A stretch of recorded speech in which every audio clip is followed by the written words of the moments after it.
আজিকরের ঘটনা আবারও ফেসবুকে পোস্ট কুণাল ঘোষের। আজিকরের ঘটনা অতি জঘন্য পোস্টে লিখছেন, দোষীর ফাঁসি হোক একথা লিখেছেন। মুখ্যমন্ত্রী দল আমরা সবাই খুব স্বাভাবিকভাবে প্রতিবাদী। কলকাতা পুলিশ গ্রেফতার করেছিল, কয়েক ঘন্টার মধ্যে সিবিআই তদন্ত মান্যতা দিয়েছে, বিচার চলছে। কিছু বাম অতিবাম অন্ধ তৃণমূল বিরোধী কুৎসা করেছেন।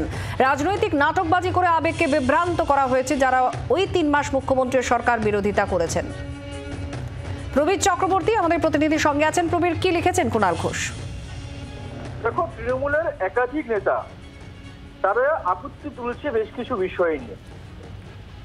সেটা হচ্ছে যে আরজিকর কাণ্ডের সময় যেসব শিল্পী বা বিভিন্ন ক্ষেত্রে তারা যে সমস্ত ব্যক্তিত্ব, পরিচিত ব্যক্তিত্ব, ডাক্তার থেকে শুরু করে যারা সরকারের কার্যত বিরোধিতা করেছে, সরকারকে তুলোধনা করেছে, মুখ্যমন্ত্রী থেকে শুরু করে তৃণমূল সরকারের বিরোধিতা করেছে লাগাতার, সেই সমস্ত শিল্পী বা তাদের মধ্যে বেশ কিছু শিল্পী, ডাক্তার কে দেখা যাচ্ছে যে তৃণমূল কংগ্রেসেরই আয়োজনে কোথাও কাউন্সিলর আয়োজন করছেন, কোথাও জেলা সভাপতি আয়োজন করছেন, কোথাও মন্ত্রী আয়োজন করছেন।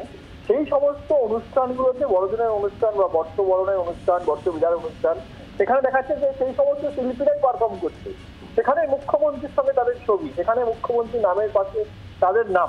এইগুলো কেন হবে, এই প্রশ্ন তুলছে তৃণমূল কংগ্রেসের একাধিক নেতা।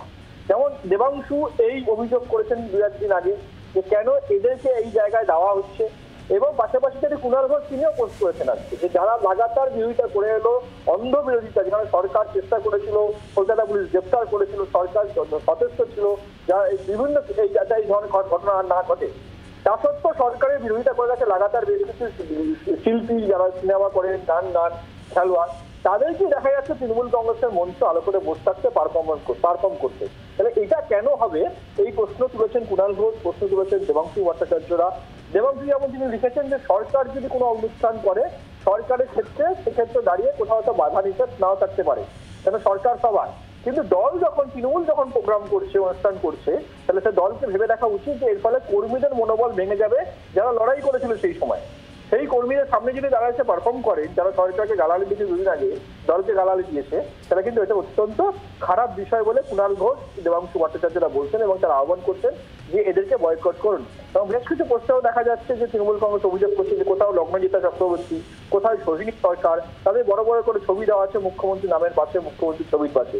এগুলো কেন হবে, এই প্রশ্ন তুলছে কিন্তু কুণাল ঘোষ, দেবাংশু ভট্টাচার্য সহ তৃণমূল কংগ্রেসের অনেক নেতাই। ধন্যবাদ প্রবীর। আজিকরের ইস্যুতে বহু সেলিব্রিটিরা তারা প্রতিবাদে সামিল হয়েছিলেন, এবং সেই অংশ যেমন আছে, কুণাল ঘোষ তিনি লিখছেন যে কুৎসা করা হয়েছে, অপপ্রচার করা হয়েছে। কলকাতা পুলিশ যে কাজ করেছে তাকে মান্যতা সিবিআইও দিয়েছে, আদালতও দিয়েছে। আর সেই জায়গায় দাঁড়িয়ে যারা একসময় সরকারের বা তৃণমূলের বিরোধিতায় সুর চড়িয়েছিলেন যেসব মানুষজন, তাদের অনুষ্ঠানে ডাকা হচ্ছে দলের, এবং তাদের ছবি, মুখ্যমন্ত্রীর ছবির পাশে দাঁড়িয়ে ছবি পোস্ট করা হচ্ছে সোশ্যাল মিডিয়ায়। তাদেরকে বয়কট করুন, এমনই কথা বলেছেন কুণাল ঘোষ। যে সরকার সবার, দেবাংশু বলেছিলেন কিছুদিন আগে সরকার সবার, সরকারের অনুষ্ঠানে সবাই যেতে পারেন, কিন্তু দলের অনুষ্ঠানে এরা কেন, এই প্রশ্ন তুলেছিলেন। বাংলার আওয়াজ, বাঙালির আবেগ, জি 24 ঘন্টা।